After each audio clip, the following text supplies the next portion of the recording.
Assalamualaikum warahmatullahi wabarakatuh. Perkenalkan, saya Swenjal Wijaya. Di sini saya akan menceritakan cerita rakyat yang berjudul Bujang Serinta.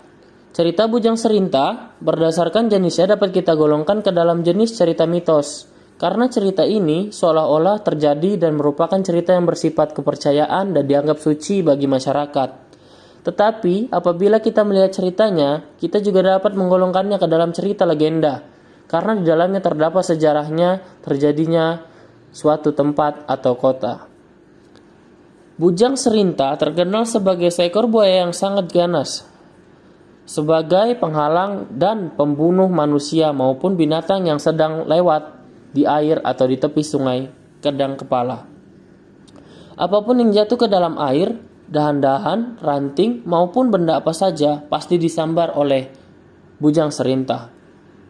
Karena itu, Bujang Serinta dianggap sebagai raja buaya yang istananya terletak di sebuah teluk yang lebar lagi dalam dan arusnya sangat deras. Teluk itu terletak 20 km di hilir kota Muara Ancalong. Pada zaman dahulu, tak seorang pun berani lewat atau berlayar di daerah itu, sebab pasti akan menjadi mangsa Bujang Serinta.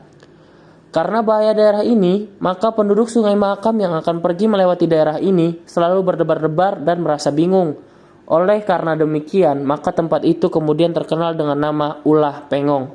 Kata Pengong berasal dari bahasa daerah Kutai yang berarti termenung-menung atau melengong.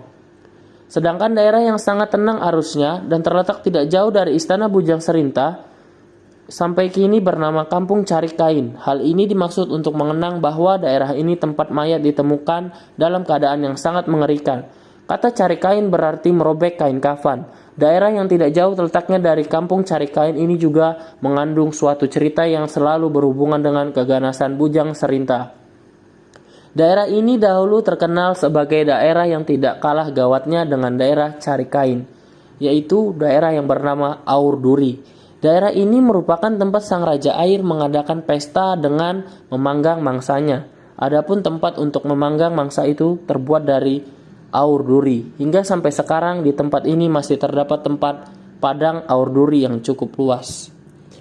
Mungkin itu saja yang dapat saya sampaikan, kurang lebihnya mohon maaf. Assalamualaikum warahmatullahi wabarakatuh.